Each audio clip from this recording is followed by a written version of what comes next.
C'est donc, voilà, comme vous pouvez le voir ici, c'est une configuration plus par petits groupes, ce qui permet de favoriser le travail en groupe, que ce soit en binôme ou plusieurs, mais aussi donc de favoriser la participation, l'échange, la discussion entre vous, parce que je reste persuadé que la plupart du savoir, c'est vous qui vous l'enseignerez plutôt que moi. C'est surprenant que ça puisse paraître.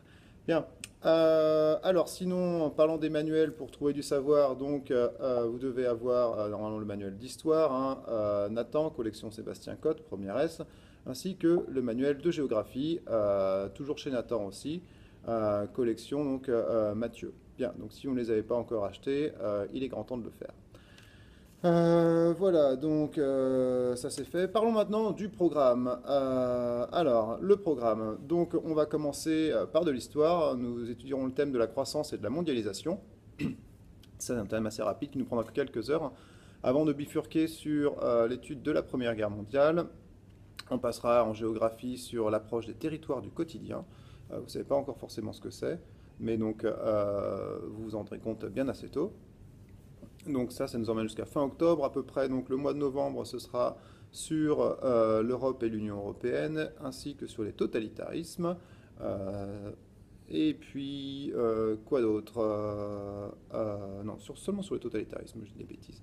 La Première Guerre mondiale, la Deuxième Guerre mondiale, ce sera en décembre. On refera de la géographie que début janvier pour parler des milieux, ce qui est un milieu en géographie.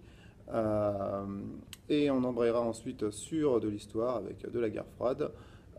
Pour revenir, là, vous voyez, je passe à grands traits, là maintenant, nous sommes déjà en mars, pour parler des villes en géographie, donc le fait urbain en France. Et on enchaînera sur de l'histoire encore pour voir les transformations de la société française face. Un dernier point sur les espaces productifs en géographie et sur la République face à la question coloniale en histoire nous permettra donc de conclure cette année. Voilà.